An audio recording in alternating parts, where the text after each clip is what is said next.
लोकसभा में आज सरकार महत्वपूर्ण भूमि अधिग्रहण विधेयक को चर्चा के लिए पेश करेगी और इसे पारित कराने का प्रयास करेगी। इसका मकसद परियोजनाओं के लिए भूमि अधिग्रहण से प्रभावित परिवारों को न्याय संगत और उचित मुआवजा दिलाना है।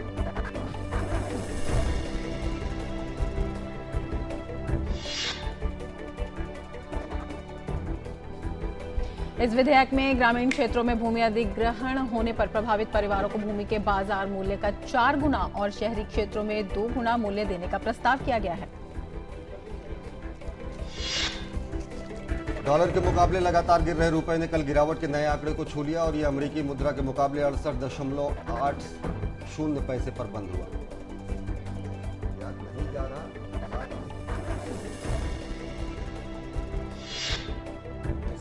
लेकिन शेयर बाजार तेज गिरावट से उबरने में कामयाब रहा। उतार चढ़ाव भरे कारोबार में बंबई शेयर बाजार का सेंसेक्स 28 अंक सुधर कर बंद हुआ।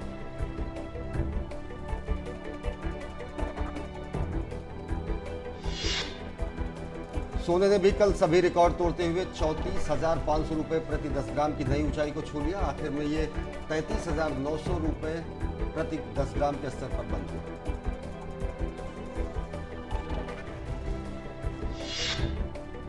सीरिया पर हमले की आशंका को लेकर तनाव बढ़ने से कच्चे तेल की कीमतों में तेजी और रुपए में गिरावट के चलते शेयर बाजारों में भारी गिरावट दर्ज की गई।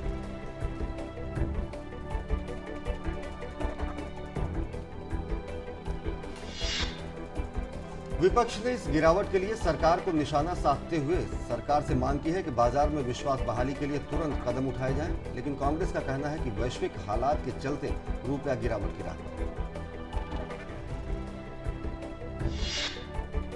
वित्त मंत्रालय ने रुपए की घटती कीमत पर अपनी प्रतिक्रिया व्यक्त करते हुए कहा कि लोगों को अनावश्यक रूप से चिंतित नहीं होना चाहिए और जल्द ही रुपए के मूल्य में सुधार होगा।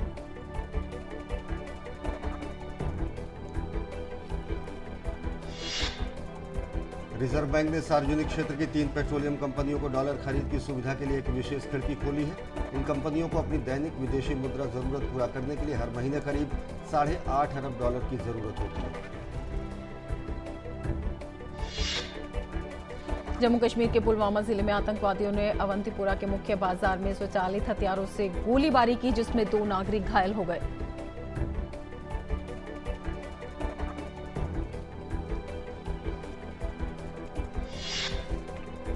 गुजरात में बड़ोदरा के माधोनगर इलाके में कल 2 बहुमंजिला इमारतों के गिरने से कम 11 लोगों की मौत हो गई। घटना कल की है। राज्य सरकार ने इस घटना की जांच के आदेश दिए।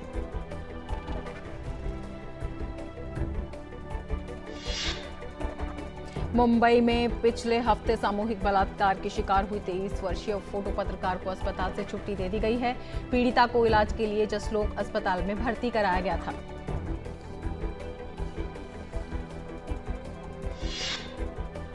इस बीच पुलिस सामूहिक बलात्कार के 5 आरोपियों को अपराध की कड़ियां जोड़ने के लिए घटनास्थल पर ले गई। सभी 5 आरोपियों को दोपहर बाद कल शक्ति मिल परिसर ले जाया गया।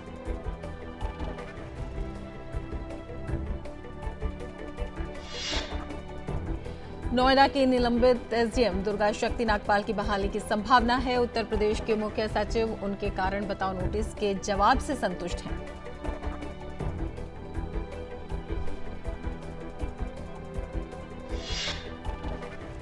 इराक में राजधानी बगदाद के शिया बहुल इलाकों और आसपास हुए सिलसिलेवार बम विस्फोटों में कम से कम 71 लोगों की मौत हो गई और कई अन्य लोग घायल हो गए।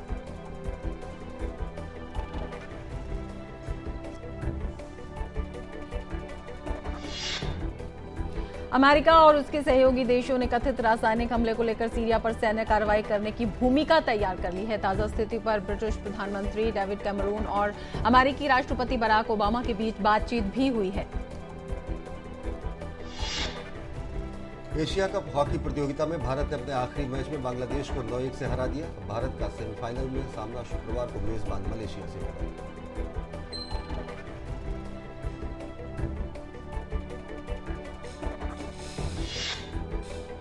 भारत और चिर प्रतिद्वंदी पाकिस्तान के लिए ये करो या मरो का टूर्नामेंट है। इस प्रतियोगिता के विजेता को ही अगले साल होने वाले विश्व कप में खेलने के लिए जगह मिलेगी।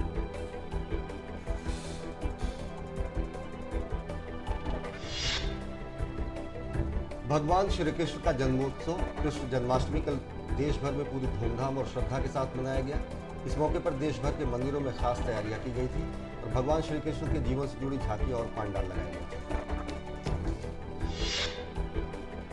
दिल्ली के प्रगति मैदान में चल रहे 19वें दिल्ली पुस्तक मेले में बुधवार को काफी संख्या में पुस्तक प्रेमी पहुंचे। मेले में कई तरह की प्रतियोगिताओं का भी आयोजन किया गया।